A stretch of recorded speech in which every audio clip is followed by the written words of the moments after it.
দেখছি লাল কাঁকড়া আছে। এই দেখো আমি যাচ্ছি, সব সরে সরে যাচ্ছে। এই যে স্পিড বোট সাফারি করছে। এটা একটা ক্যাম্প মনে হচ্ছে।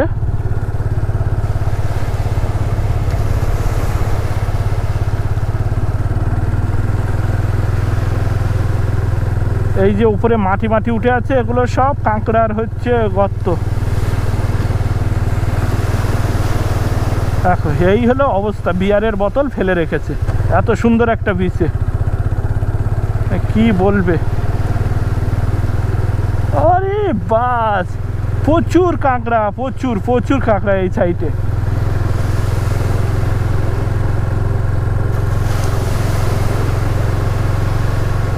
ভালো ডিএসএলআর নিতে হবে ঝুমলা, দূর থেকে কাঁকড়ার ছবি দারুণ আসবে। যাদের ভালো ক্যামেরা আছে তারা ফটো তুলতে আসতে পারো এখানে।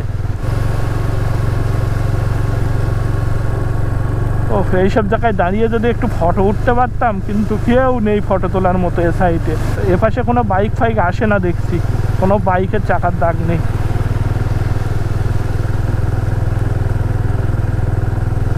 দেখো এখানটা এসে দুটো ভাগ হয়ে যাচ্ছে, ভিতরের দিকে এটা বোধহয় নদী ঢুকে যাচ্ছে। এটা মোহনা, হ্যাঁ মোহনাই হবে। চলো মোহনায় চলে এলাম। হ্যাঁ বাম সাইডটা হচ্ছে নদী ঢুকে যাচ্ছে, আর ডান সাইডে পুরো সাগর। এখানে তো একটা ছবি তুলতেই হবে।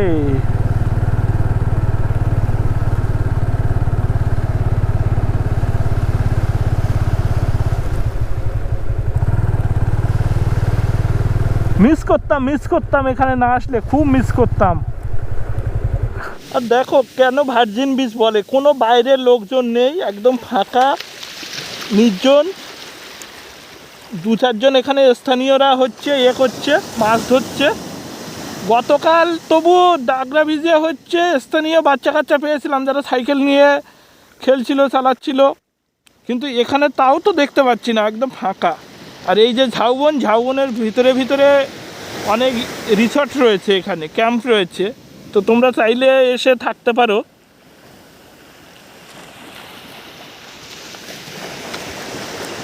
তো আমার এরকম এক জায়গায় এসে বসে থাকতে ভালো লাগে না, কারণ এখানে শুধু সমুদ্র ছাড়া আর কোনো অ্যাক্টিভিটি নেই।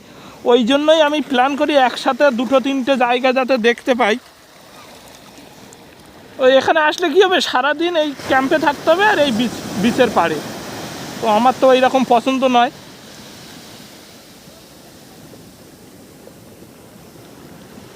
এখন বাজে 11টা, 12টার দিকে এখান থেকে বেরিয়ে যাব। ভিডিওটা এখানে অফ করি, কারণ এই অবধি জল চলে আসছে, এরপর চাকা বসে যাবে। এই জায়গাটা একটা মোহনা, দিকে হচ্ছে সমুদ্র, আর এই বাম পাশে একটা নদী ঢুকে যাচ্ছে। তো এ পাশে দেখলাম বাইক অতটা আসেনি কোনো, কারণ কোনো বাইকের চাকার দাগ নেই। এই এপাশে সোজা এটা হচ্ছে নদী ঢুকে যাচ্ছে।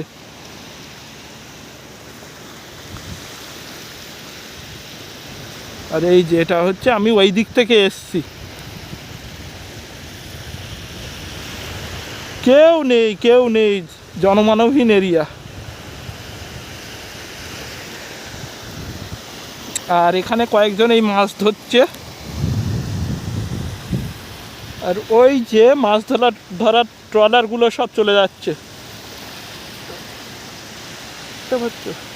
এটা একটা জাল বিছিয়েছে, এ মাথায় এই একটা লোক জাল ধরে টান ধরে আছে, আর গোল করে ওই জালটা এই দেখো এ মাথায় এই একজন ধরে টানছে।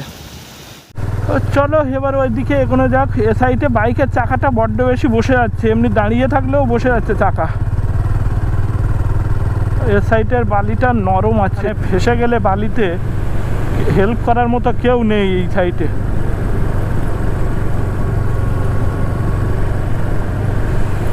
কোনো মানুষই নেই, তো হেল্প করবে কে? এ পাশে ওই পাশটা দু চারজন রয়েছে, স্নান করছে দেখলাম। জোয়ার হচ্ছে, জল উপরের দিকে এগিয়ে আসছে, মানে জোয়ার হচ্ছে। দেখি ওই 3-4 জন দেখতে পাচ্ছি, একটা রিকোয়েস্ট করব ছবি তোলার জন্য, মোবাইলে ছবি তুলে নিই। ও আচ্ছা,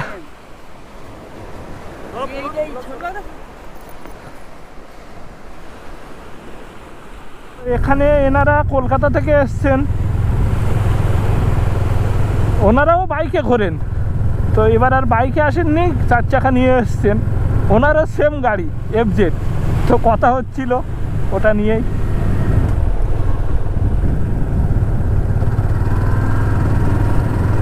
এগারোটা 33, আজকে কি ফিরবো না? ফিরতে তো হবে। দেখো কাঁকড়া, দেখো কাঁকড়া, দেখো শুধু ছোটাছুটি করছে সব। এবার এখান থেকে বেরোনোর চেষ্টা করব, দেখি কোথার থেকে বেরোনো যায়। रास्ते लेफ्ट से जाना है। दाग है तो वो रोड में मिलेगा। ठीक,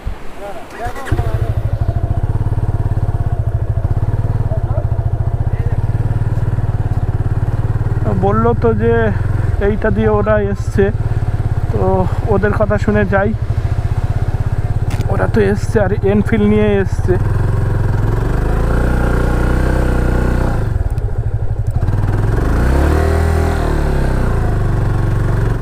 ফেসে গেছে, ফেসে গেছে।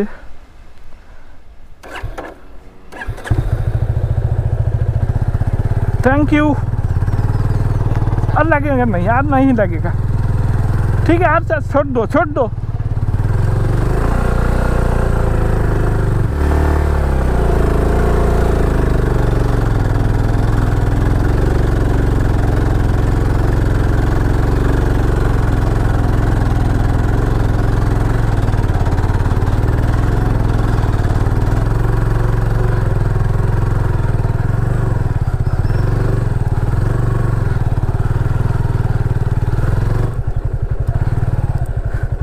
এইসব জায়গায় একদম ফার্স্ট গিয়ার দিয়ে বসতে হবে, বেশি গিয়ার থাকলেই ফেসে যাওয়ার ভয় আর ক্লাচ প্লেট পুড়ে যাওয়ার ভয়।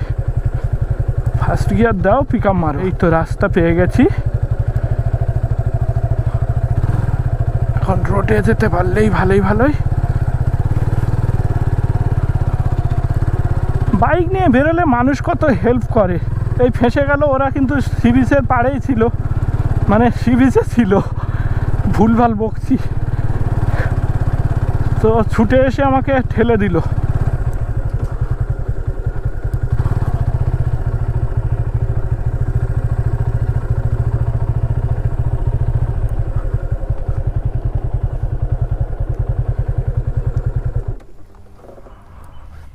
ও পাশেরটা ছিল বাগদা, এ পাশেরটা ডুবলাগড়ি।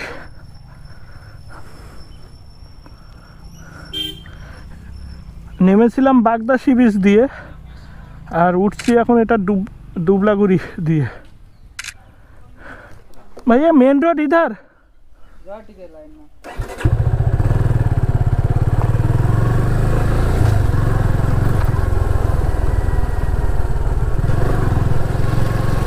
তো গ্রামের ভিতরে রাস্তায় চলে এসেছি, আর কোনো ভয় নেই। দুপাশে সব রিসর্ট এগুলো।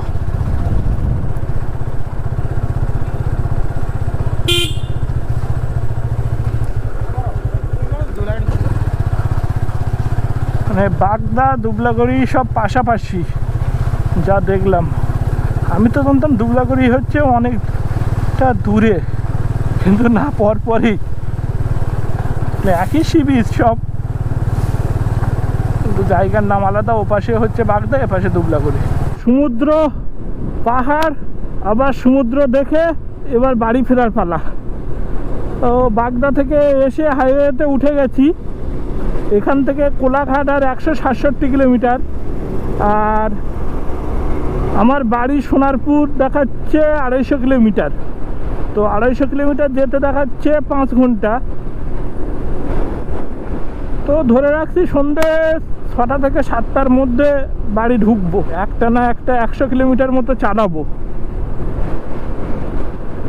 দেখো বসন্তকাল এসে গেছে, ফুটেছে, এটা শিমুল, লাল, একদম লাল হয়ে আছে। সবসময় যেটা বলি, একটা রাইডের সব থেকে ভাইটাল ডে হচ্ছে বাড়ি ফেরার দিন। তো এখন থেকেই আমার এটা ভাইটাল সময় শুরু হচ্ছে, কারণ মাথা ঠান্ডা রাখতে হবে, বেশি তাড়াহুড়ো করা যাবে না বাড়ি ফেরার জন্য, ধীরে সুস্থেই যেতে হবে। তো এখানে দেখছি রাস্তায় কিছু কিছু জায়গায় ক্যামেরা খাটানো আছে, আর লেখাই আছে যে বাইক 60 কিলোমিটার। যাই কিছুটা এরকম, তারপরে সময় বুঝে একটু জোরে চালাবো।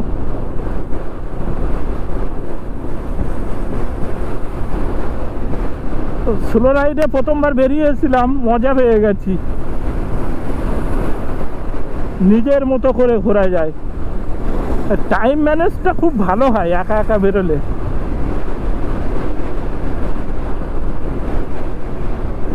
অবশ্য নৈতিক, আমি, শুভ্রজিৎ, এই তিনজন বেরোলেও খুব ভালো হয়, ট্রিপ হয়, টাইম নষ্ট করি না, আর অনেক স্পট দেখা হয়। ওদের সঙ্গে বেরোলে তো টোটালি ওরাই গাইড করে, আমার কোনো হেডেকই থাকে না। ভালোই যাচ্ছি, এখনও মিনিটে প্রায় 1 কিলোমিটার করে যাচ্ছি। তো 12:30 থেকে এখন 1টা বাজে, এখন এতক্ষণে এলাম মোটামুটি 30 কিলোমিটার মতো। তো বেশি জোরে চালাতে পারছি না, কিছু কিছু জায়গায় লেখা আছে বাইকের স্পিড লিমিট 60, যার জন্য বেশি জোরে চালাতে পারছি না। যা রাস্তা ভালোই জোরে টানা যেত। ঠিক আছে, এইটা কভার করব হচ্ছে ওয়েস্ট বেঙ্গলে ঢোকার পর, ওদিকেও রাস্তাটা খুব ভালো। এখানে কিছু কিছু জায়গায় 70-80-তে চালাচ্ছি, আর ম্যাক্সিমাম টাইমে 60-এ চালাচ্ছি। তো ভাবছি একেবারে খড়গপুরে গিয়ে খাবো। খড়গপুর আর 70 কিলোমিটার মতো এখান থেকে। খড়গপুরের পরে কোনো ধাবা পেলে সেখানে খেয়ে নেব। আমি যেরকম ধরনের ধাবা পছন্দ করি সেটা খড়গপুরের পর থেকে পাওয়া যাবে। এদিকে সব হোটেল টাইপের, মানে সেই ধাবা সেরকম দেখছি না। যেখানে ট্রাক ড্রাইভাররা খায়, ট্রাক ড্রাইভাররা যেখানে খায় ওদের রুটি তরকাটা দারুণ হয়। সামনে এই ট্রাকটা হেভি রাফ চালায়, রাস্তায় কোনো একটা লেনে যাচ্ছে না, একবার এদিক করছে একবার ওদিক করছে। এই উড়িষ্যা ছেড়ে এবার ওয়েস্ট বেঙ্গলে ঢুকছি, যার জন্য এখানে এই চেকিং আছে, এরকম বর্ডারে বর্ডারে চেকিং হয়। তো চলো এবার ইচ্ছা মতো টানা যাবে। উড়িষ্যা টাটা। ওয়েস্ট বেঙ্গলে ঢোকার পরে কিছুটা আসার পর একটা পুলিশ দাঁড় করালো, যারা পেট্রোলিং করে, মানে এমনিই দাঁড় করালো, করে প্রায় 15-20 মিনিট ধরে গল্প করলো। তো আমি চাইলাম ভিডিও করতে, বলে না ভিডিও করবেন না, প্রশাসনের লোক তো। তো অনেক গল্প করলো এই ট্যুরের বিষয়ে, বলছে যে আমি সবসময় ভিডিও দেখি ইউটিউব, ফেসবুকে, তারপর কোথায় কোথায় ঘুরলাম, কি করলাম, এসব জিজ্ঞাসা করলো। তারপর এই রাইডিং গিয়ারের কেমন কি দাম, এইসব জিজ্ঞাসা করলো। উনি আমার বলছেন কিছু মনে করবেন না, অনেকক্ষণ দাঁড় করালাম। বলছে আমার এইসব শুনতে দেখতে খুব ভালো লাগে। বলছে আমরা রাস্তায় রাস্তায় থাকি তো, অনেক বাইকারদের দেখলে দাঁড় করিয়ে কথা বলি। বেশি বয়স নয় স্যারটার, ওই 35-36 বছর বয়স। কি করবে, ওদেরও তো লাইফ আছে, কিন্তু পারে না, পুলিশের ডিউটি তো। আমরা যতই পুলিশকে গালাগালি দিই, খারাপ বলি, আসলে ওদের হাতে তো কিছু নেই। প্রশাসন যেভাবে চালায়, মানে উপর মহল যেভাবে চালায়, ওরা সেইভাবে চলে।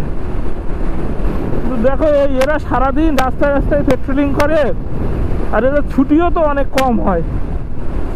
পথ চলতি মানুষের সঙ্গে কথা বলা এটাই বাড়তি পাওনা। যেমন নেপাল থেকে আসার সময় প্রচুর মানুষের সঙ্গে মিট হয়েছিল। এমনকি আমার মনে আছে 6-7টা ছেলে মানে 4-5 কিলোমিটার আমাদের পিছু করে এসে কথা বলেছে। আমরা দাঁড়ালাম পেট্রোল পাম্পে, সেখানে এসে কথা বলেছে। তো অন্যরা হলে কি ভাববে যে এই ফলো করছে, এ করছে না। মানুষকে সবসময় খারাপ ভাবা উচিত না।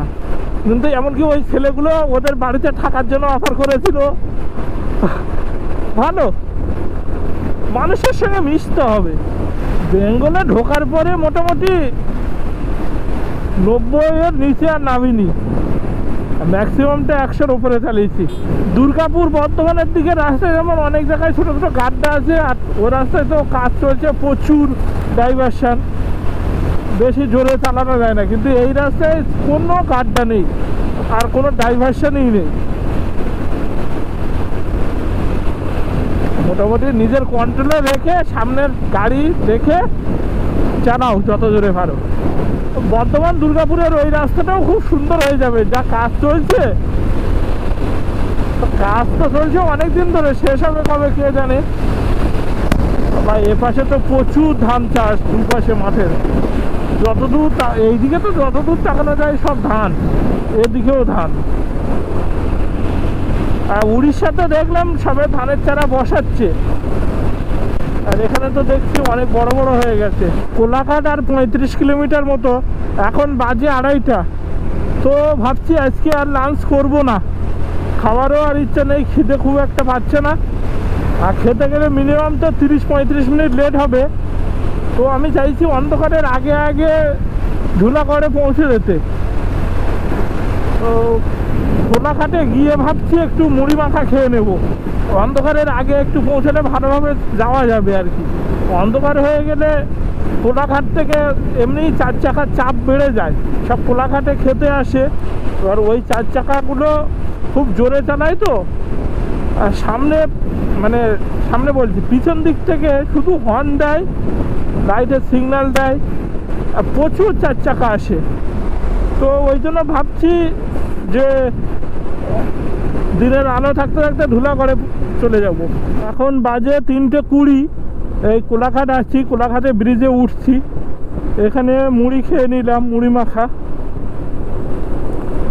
এবার সোজা ধুলাগড় চলে যাব, ঠিকঠাক টাইমে যাচ্ছি। মোটামুটি ধুলাগড়ে হচ্ছে 5:30টার মধ্যে ঢুকে যাব। এবার তারপর ওখান থেকে যতক্ষণ লাগে। আমাদের ছোটোবেলায় যে ভিডিও গেম ছিল যেরকম, যে প্রচুর গাড়ির লাইন, ওভারটেক করে করে যেতে হবে, এই কোলাঘাটের পরে আর ওদিকে বর্ধমানের পরের থেকে, এই দুটো জায়গায় মানে মনে হয় যেন ছোটোবেলায় ভিডিও গেম খেলছি। সিগন্যাল মেরে মেরে ওভারটেক করতে হবে, এত গাড়ির চাপ। কোলাঘাট টোল প্লাজা পার হলাম, কোলাঘাট থেকে স্টার্ট করেছিলাম 3:45-এ, আর ধুলাগড় টোল প্লাজা পার করলাম হচ্ছে 4:15, মানে 30 মিনিটে ওই 42-43 কিলোমিটার মতো চালিয়েছি। ভালোই এসছি, আশা করছি 7টার ভিতরে বাড়ি ঢুকে যাব। 7টা অনেক বেশি ধরে রাখছি, কিন্তু তার আগেই ঢুকে যাব বাড়িতে। বলেছিলাম যে সূর্যের আলো থাকতে থাকতে ধুলাগড়টা ক্রস করার জন্য, তো সেটা পারলাম, খেলে লেট হয়ে যেত। ভারী খাবার খেতে গেলে 30 মিনিট তো লাগবেই, আর 30 মিনিট মানে এখান থেকে ধরো 4:15 বাজে, তো ওটা 4:45, তার অন্ধকার হয়ে যেত এখানটায়। এই গাড়িটা এত ভুলভাল চালাচ্ছে, এই 4 চাকাটা পুরো রাস্তা ব্লক করে দিচ্ছে। ইন্ডিকেটার দিচ্ছি, মাল সে ধুলাগড়ের পরের থেকেই করেছে।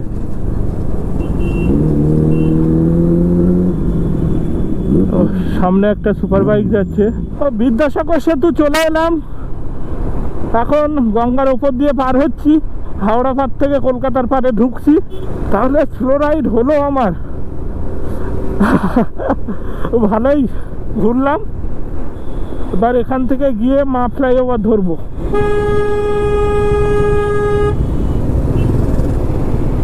হর্ন দেওয়ার কি দরকার, হর্ন দিচ্ছে, মানে দেখছে গাড়ির লাইন আছে, মানুষের এই অভ্যাসগুলো যাবে না, শুধু শুধু হর্ন দিচ্ছে।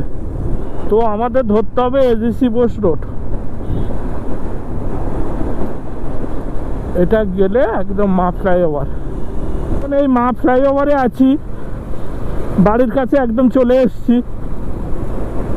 ও আমার স্লো রাইড দুদিনের 700 কিলোমিটার, ওই বাড়ি অবধি যেতে যেতে 715-20 কিলোমিটার হবে। তো এখানেই শেষ হচ্ছে। দারুণ ঘুরলাম, অনেকটা কনফিডেন্স বাড়লো। এরপরে আশা করছি আরও বড় কোনো ট্রিপ হবে স্লো, পাহাড়ের দিকে স্লো যাওয়ার ইচ্ছে আছে। তো দুদিনে দারুণ ঘুরলাম।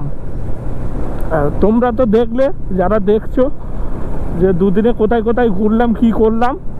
আর যদি ভালো লাগে বন্ধুদের সাথে শেয়ার করো। আর রাইডের কোথাও 1% প্রবলেম হয়নি, মানে কোথাও গাড়ি ডিসব্যালেন্সও হয়নি, কিছু হয়নি, কোথাও প্রবলেম ফেস করিনি। আর গুগল বাবাজি ঠিকঠাক গাইড করেছে, কোনো অসুবিধা নেই। প্রতিবারের মতো এবারও গুগল ম্যাপ দেখে দেখেই ঘুরলাম। ঠিক আছে, প্রতিবারের মতো ব্লগ এখানেই শেষ করছি মা ফ্লাইওভারে। তো তোমাদের সঙ্গে দেখা হবে আবার অন্য কোনো ব্লগে, আবার নতুন কোনো জায়গায় নতুনভাবে। তো সবাই ভালো থেকো, সবাইকে টাটা।